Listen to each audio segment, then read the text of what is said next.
The second verse of the Genesis creation narrative reads, quote, "And the Spirit of God moved upon the face of the waters." The rest of the chapter goes on to describe how after the sky and land is formed on the first 3 days of creation, they are filled on days 4 to 6 by luminaries, birds, fish, animals, and man, respectively.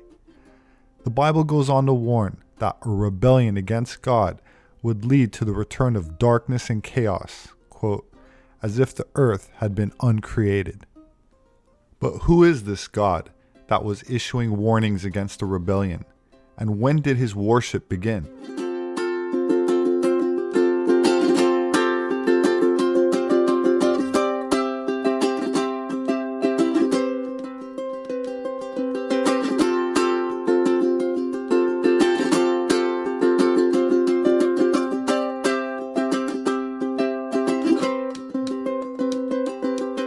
In antiquity, southeastern Canaan, or the southern part of modern Israel, was a very important center for copper smelting.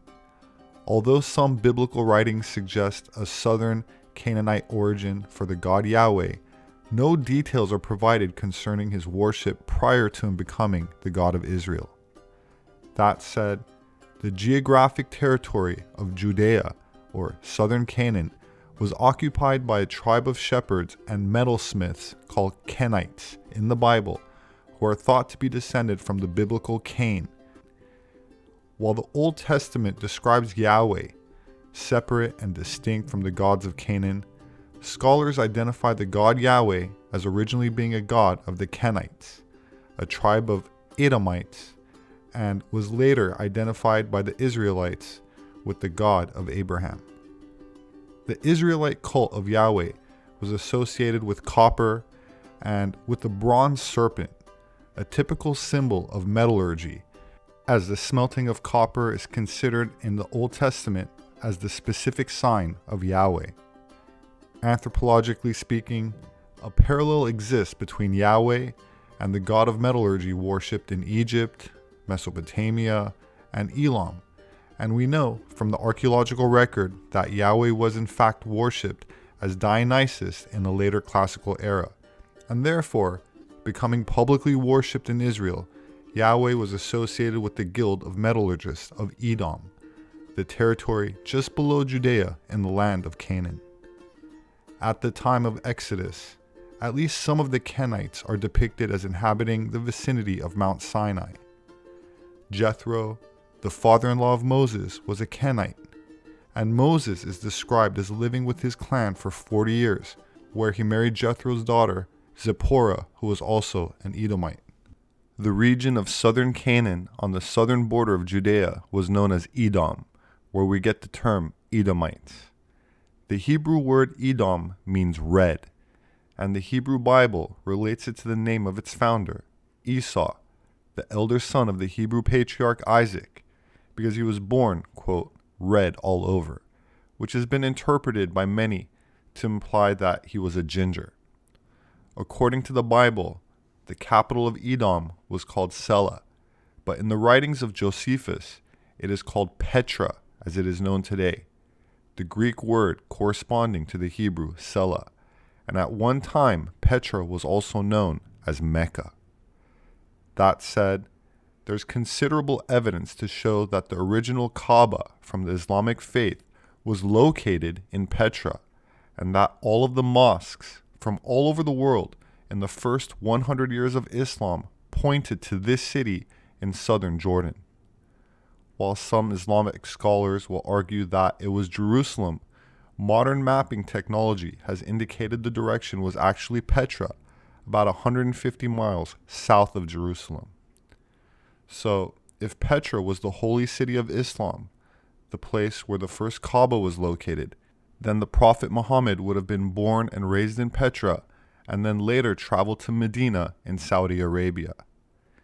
Descriptions of Muhammad's original city, detailed in the Quran, does not match the Mecca of today, nor is this location supported by archaeology. Where the Prophet was located was considered to be, according to the Quran, as the mother of all cities, a major trading city which does not historically fit with modern Mecca, but does fit perfectly for Petra, which grew wealthy in antiquity from its location along a major trade route. That said, the name Mecca does not appear in any literature prior to the year 740 AD. That's 120 years after the founding of Islam. How can modern Mecca be the destination of pilgrimage and be considered a major city when it was not even on any maps until 2 centuries after Muhammad was born? The Quran also speaks of hills, mountains, or valleys, which do not fit the landscape of modern Mecca, but are all present in Petra.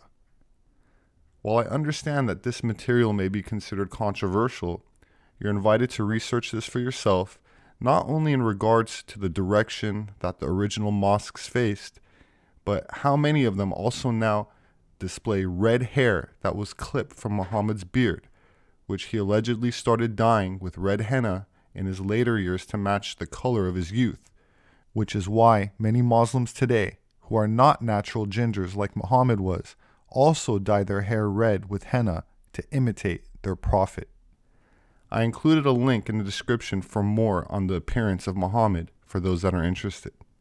The region of Edom included another group known in the Bible as Amalekites, another Edomite clan that, like the Canaanites, had camped near the Israelites by the Jordan, but were considered their enemy for attacking them during the Exodus. In the Bible, Amalekites are said to have descended from a common ancestor named Amalek, a grandson of Esau, and in some rabbinical interpretations, the etymology of Amalek is from a term that means a people who lick blood. While some scholars claim that they were allegedly slaughtered by the Israelites, there are reports that at least some of their women were converted or escaped, as some descendants remain until today as part of a secret sect that still carries on their traditions covertly. In this brief clip, Jay Parker claims to be a living descendant from this ancient Canaanite sect. The Illuminati, to my knowledge, goes back to Babylon and even before then to the previous age on Earth, the age of Atlantis. In fact, my father and his occult friends would refer to themselves as Atlantean warlocks. My mother can trace her satanic heritage back 3,000 years, mother to daughter witchcraft, to the Amalekite people of the Middle East. The Amalek are spoken of in the Old Testament. King Saul was ordered by Jehovah to kill all the Amalek. But a story I was told when I was a child was that when the Jews and King Saul were slaughtering the Amalekite, basically what they did was they disobeyed God. They decided instead of killing all the people and all the cattle and sheep, they decided to herd the cattle and sheep and use them for sacrifice to Jehovah. This was not the orders that were given by Jehovah. And so my mother's story to me when I was a child learning true history about Atlantis and about the dark occult was when the Amalekite herds were being rounded up by the Jews in the valley of the Amalek, a caravan of Amalek coming from Egypt into the valley saw the slaughter and slipped away to Moab, which is modern-day Jordan. And that's why you'll find, even though supposedly Saul killed all the Amalekite 300 years later in the Old Testament, you're finding that the Jews are fighting the Amalek once again in Jordan. Right. Or Moab, as it is called. This brings us to the identity of the population known as Jews, a modern term as there is no letter J in the alphabet until the year 1524.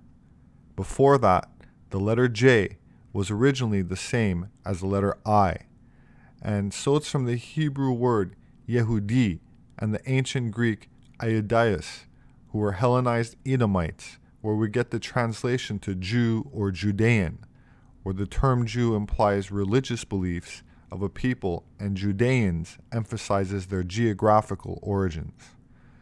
So, where did Judaism as a racial identity come from? And why is Jewish ancestry traced from maternal lineage when much of the Bible traces the offspring of Noah to Abraham as paternal? This page from Chabad.org website, which identifies as an Orthodox branch of Judaism, says, quote, "The code of Jewish law clearly states that a child of a Jewish mother is Jewish, regardless of the father's lineage or whatever else may show up in a DNA test, while the child of a non-Jewish mother is not Jewish."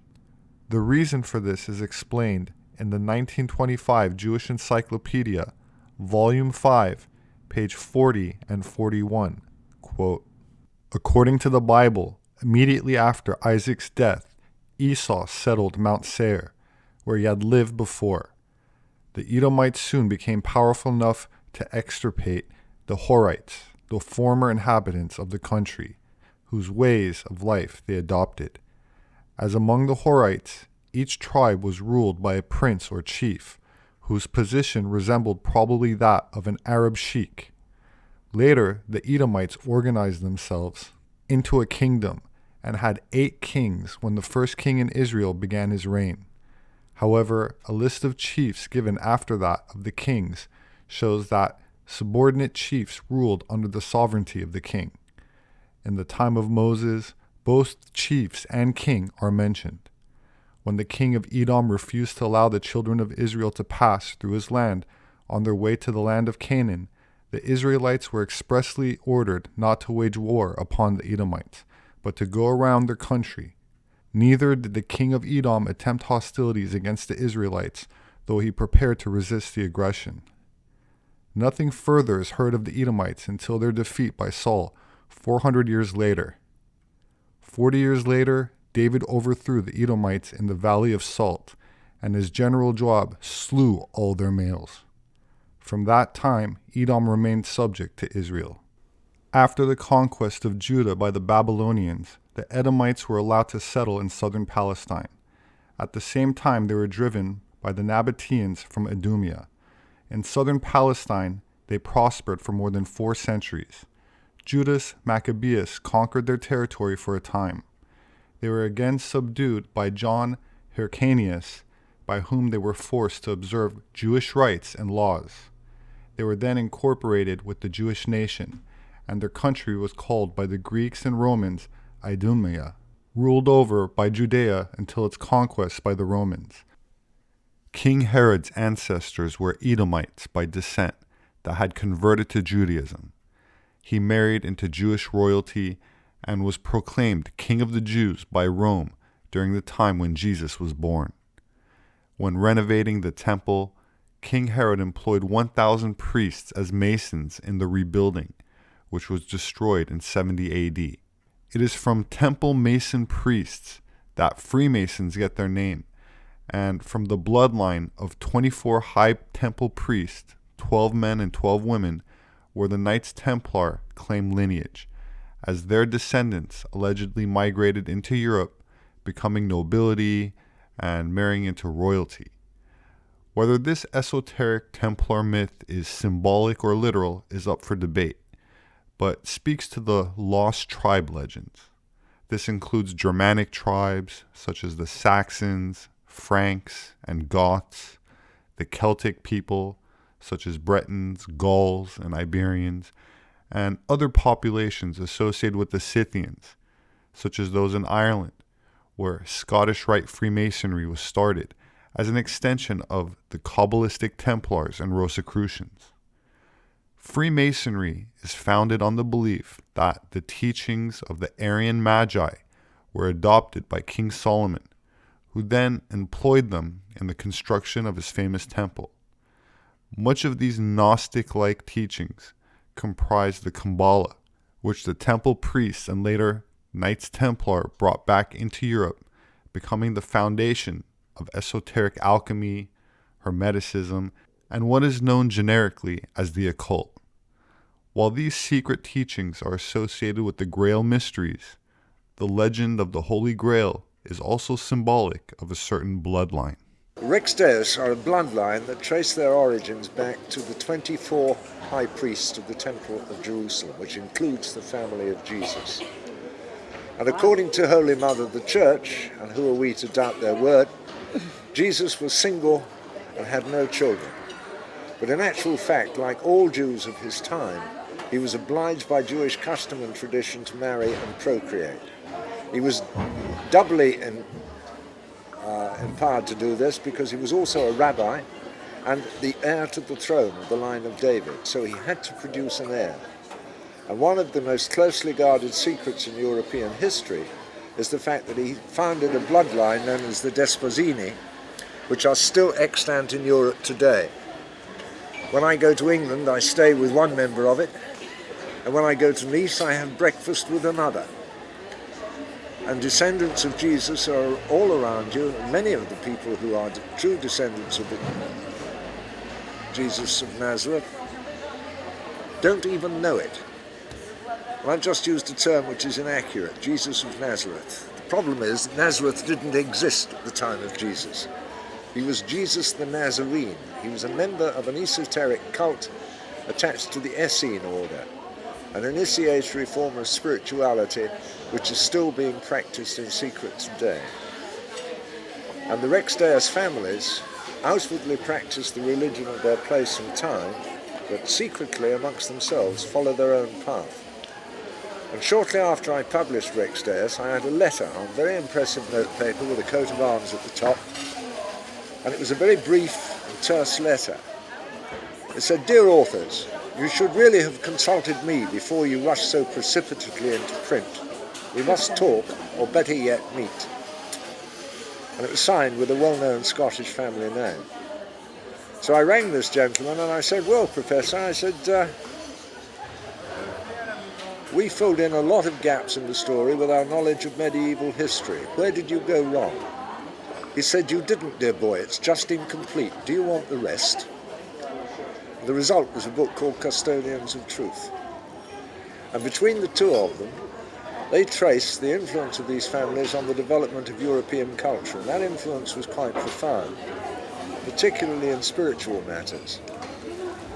They were the families responsible for the founding of the military order of the Knights Templar, and after that was suppressed, several centuries later, they played a seminal role in the foundation of the worldwide fraternity of Freemasonry, which is still running and still extant today.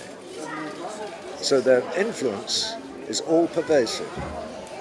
They were still practicing a form of initiatory Judaism which traced its roots back long before the time of Jesus, and its original origins come from Egypt. That story deserves to be told. It became the basis for the best-selling novel by Dan Brown, The Da Vinci Code. It was the only true thing in it, because most of his symbolism in it was a load of horse shit. Excuse the expression, but that's what it was. And it's a story which is riveting, because these people acquired power in Europe very, very early on at the time of Charlemagne and are still in positions of power today.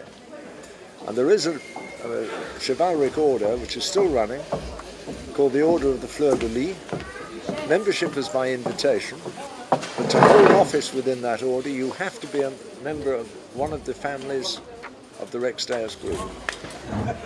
And they cover some very, very powerful people.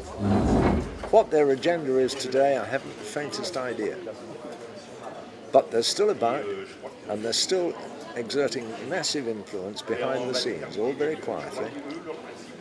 And I, for one, would love to know what their agenda is. May the Spirit of the Lord, who anointed Jesus at his baptism, so anoint you this day, that you might exercise authority with wisdom and direct your counsels with grace. The sacred anointing is done. Presentation of regalia complete. the moment of crowning has arrived. According to Burke's Peerage, a British authority on royal pedigrees, and verified by Ali Goma, the former Grand Mufti of Egypt, the late Queen Elizabeth, and now the newly crowned King Charles can trace their bloodline through the Earl of Cambridge in the 14th century across medieval Muslim Spain, 43 generations back to Fatima, the daughter of the Prophet Muhammad, founder of Islam. That said, the British monarchy, like many other royal families, claim ancestral heritage from Jerusalem, in particular the House of David. According to the Bible, this dynastic succession would culminate in the Messiah, a great king of this lineage who would reign on the throne of Israel and establish his rule over all nations. It is in this context that the events of World War I, such as the Balfour Declaration given to Lord Rothschild, should be considered. Rothschild, incidentally, means red shield, and the lens through which global geopolitical actions of nations that maintain a high degree of Masonic leadership, such as the United States and Great Britain, should be viewed. God save the King! God save the King!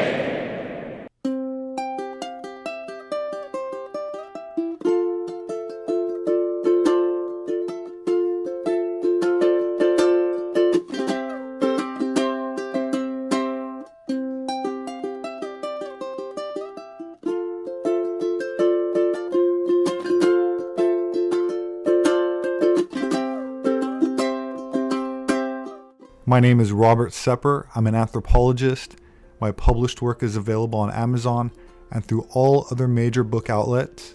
If you'd like to support my work, you can do that through patreon.com. There should be a link in the description. Please subscribe for future updates. Leave your thoughts below. Have a wonderful weekend, and I hope to see you again soon.